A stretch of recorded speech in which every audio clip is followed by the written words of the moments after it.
Hey,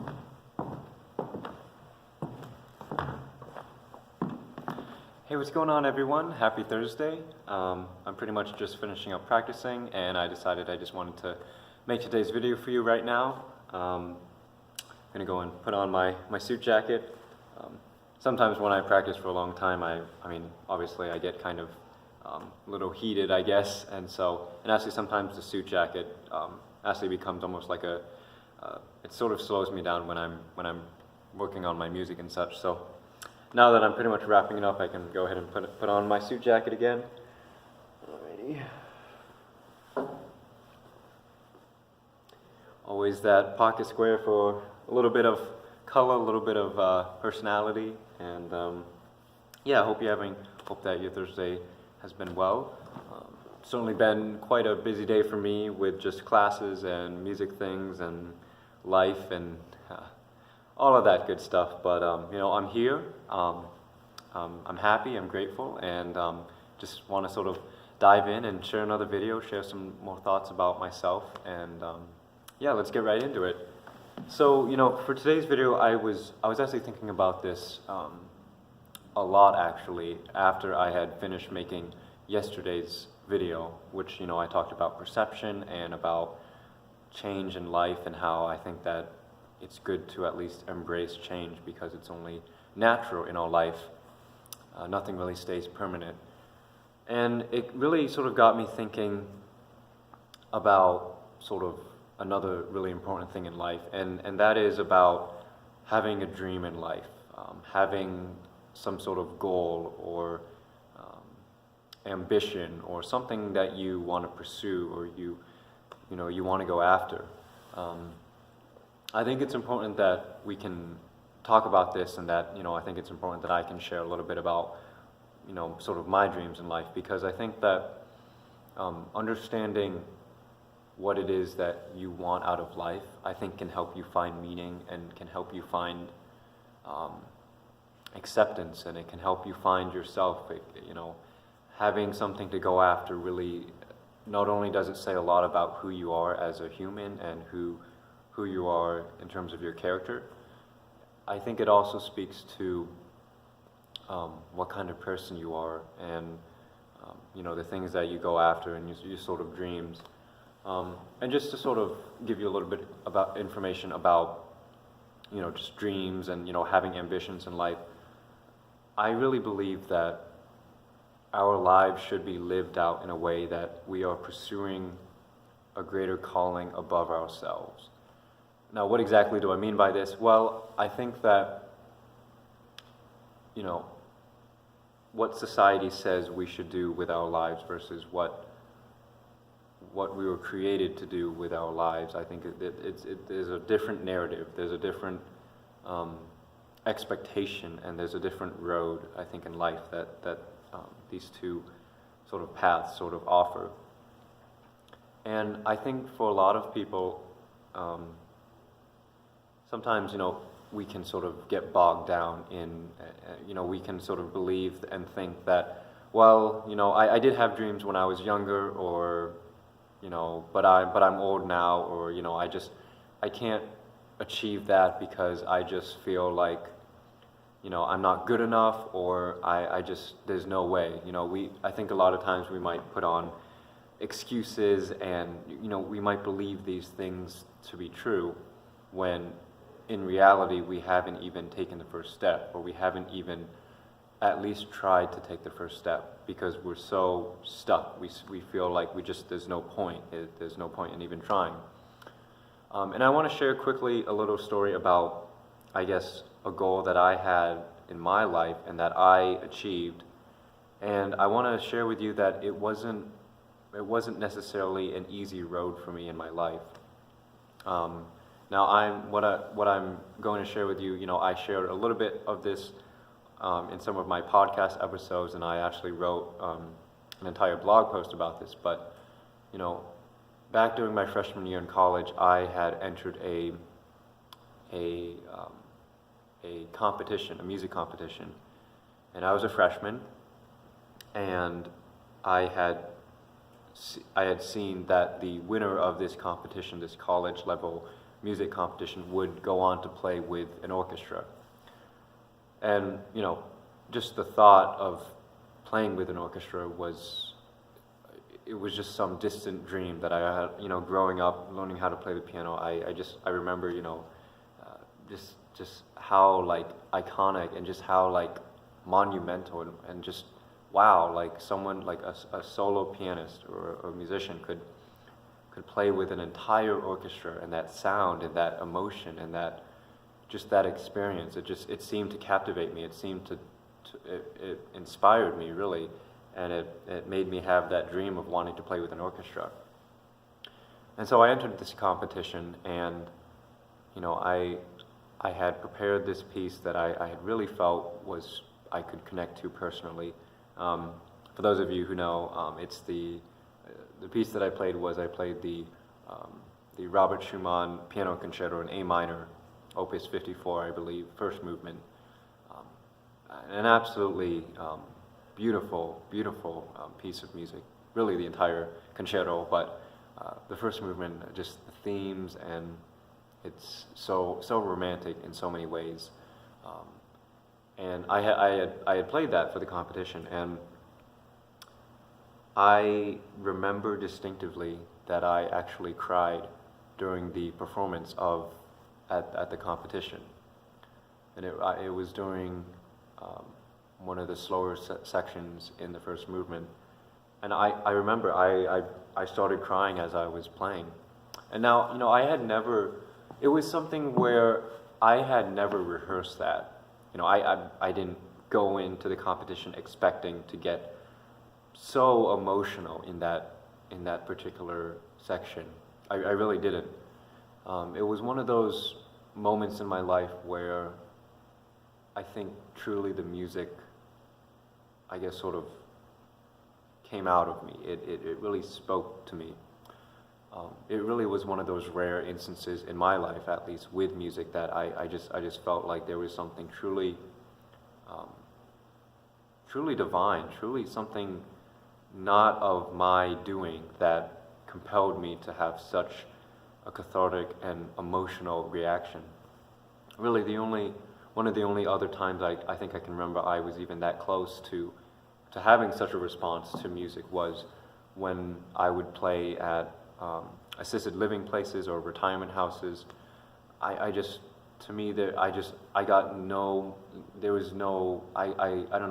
felt completely lost in music. I felt like I wasn't even existing. I wasn't even there.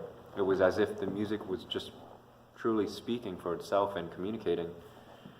And so yeah, I got very emotional during that performance, and I remember I made one very quick sort of memory slip, but I do believe that I recovered from that pretty quickly.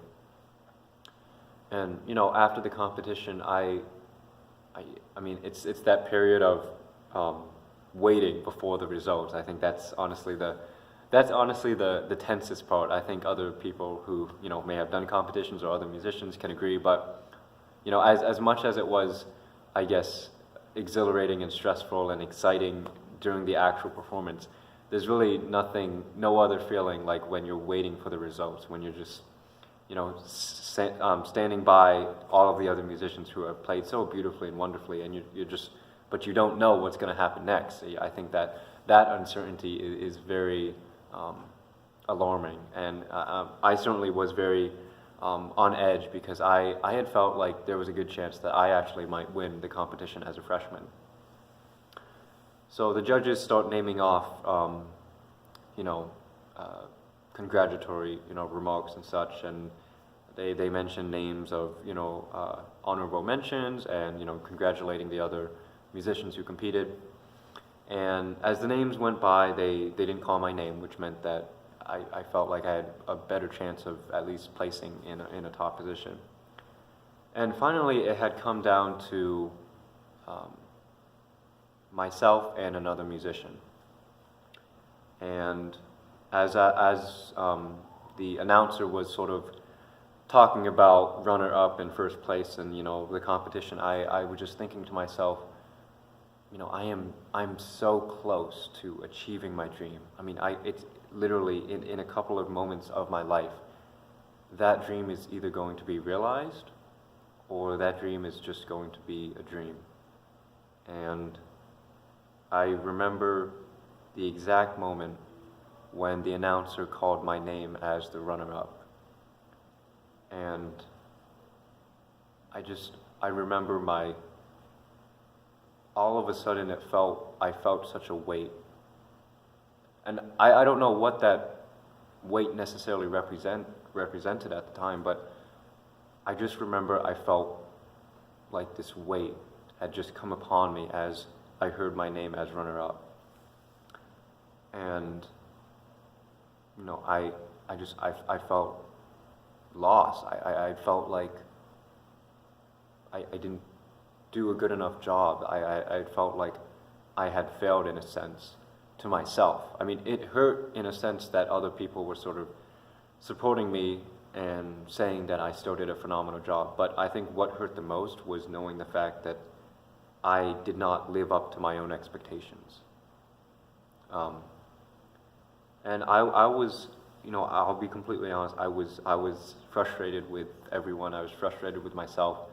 I was especially frustrated at the judges for not understanding what it was I was trying to communicate with music. I will admit that I am not the most technically efficient musician, and that's something that I continue to work on each and every day as part of becoming a better musician and human being, to work at something and to become better and to accept the mistakes and to learn from it and to grow. But I don't think you can teach someone to love music. I think that's something that truly comes from God. Certainly, music is a revelation from God, I believe. And so I don't think that you can teach someone to love music, the sounds of music, to love a melody, to just like you can't teach someone to love nature, even if you were to walk with them through every forest and every trail that this planet has. They could still be blind to what they see around them. So I walked away from this competition during my freshman year frustrated and mad at myself and thinking that, you know what, music is just not for me. No one understands. And it took a couple of months for me to sort of really think about what had happened. And, it was the summer after that, I was doing a lot of thinking. I was doing a lot of listening to just music, because that really helps me.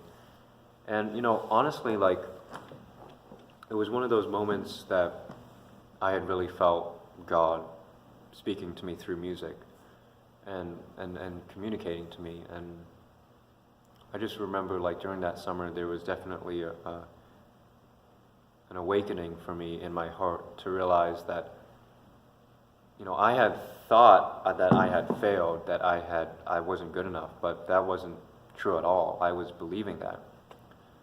And I guess in some sense, God had opened up my heart and my eyes to realize that there's so much more to life than just a competition. And that life is not a competition. It's really not about becoming the best or the greatest in something, or to have some sort of amazing accomplishment history or track record, or all of this status stuff and image. That is all of this world, and this world is only temporary. It will not last forever. One day this will all become dust, and it will cease to exist. And during that summer, God had really spoken to me, and He allowed me to realize in myself that I was so much more than just what a competition said I was. And so that summer I decided to work on another piece and do that competition again. And to summarize the story just briefly, I went back to that competition and I won it.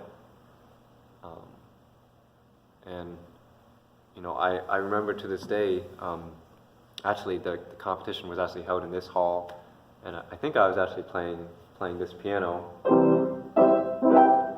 and I remember the moment that the announcer did not call my name as runner-up, and I began crying, because I had known at that moment in my life that I had accomplished something that I honestly just thought was impossible. I thought it was a dream. I thought it would just never happen. It was just, nice to dream and think about, but it's never going to be something that I get to experience and live through with my life. And so I ended up, winning the competition after that setback. And it really did show me a lot about life and a lot about myself. And I think it spoke a lot to who I was and who I am. And it made me realize that, you are not defined by what other people say of you. Even I know if people close by you, if for a long time of your life that you've been believing that. But I realized that, that's just not the case. People will say whatever they like about you, but at the end of the day, you have to decide who you're going to be. You have to decide what kind of person you are, and you have to discover that and to realize that and to walk through that and to struggle with that. I think we all do that in life, and I just, it's a good reminder for me to realize that I am not defined by this world and by what other people say of me. I'm created in the image of this all-powerful and truly eternal, loving Father who we are created in His image. And it is because of, His unfailing love that we are set free, that we are made new again, that we are somehow not of our older self, but that, through His mercy and through His grace, that we can actually have everlasting life, a life that does not ever end, a life that is never alone, and a life that will not be judged eternally. So that was my sort of experience with that, and I have a lot of dreams in my life. I really, and I do, because I realize that life is very short and that one day I'm going to be gone, like I've mentioned. And I think that one of my greatest fears in life is to not try, because I want to live a life that has meaning and can mean something to not just me. I've said this again and again, but to live a life that is about a greater calling than just oneself, a life of understanding and of discovery and acceptance and setback and tragedy and despair, but also of patience and love. I think that for some of us, we may struggle with accepting ourselves, or thinking of our lives as something to chase after because of situations in our life, or we just feel like we're not enough. But my encouragement to you is that you are always enough. The very fact that you exist, the very fact that you have a name, and that you are a human being with a mind and with a heart. I think that the possibilities with that are endless, and I think sometimes we just have to realize that. So that's just, you know, some of my thoughts about, you know, dreams and aspirations in life. You know, to why not, you know, have huge dreams and goals, because, you know, I want to live a life that where I can, you know, stand on my highest foot and say, you know what, at least I tried, and I gave it my best shot, and maybe society doesn't think I'm, you know, great or whatever, but you know what, at least I tried. I don't know if society can say that. So those are my thoughts. Those are some of my experiences and whatnot. Hopefully you took away something from this. Music building is pretty much going to close in a little bit, so pretty much this is the end of the video. But again, hopefully you took away something from it. And yeah, thanks for listening again. And I'll probably try and upload some stuff of me playing at the piano, because I know for some of you, you're probably very curious, and you know, you wanna see me play, and so I will probably yeah, get some sort of video up and running with me at the piano. So but anyway, have a good rest of your night and day whatever time you are watching this, and I'll be back in the next video.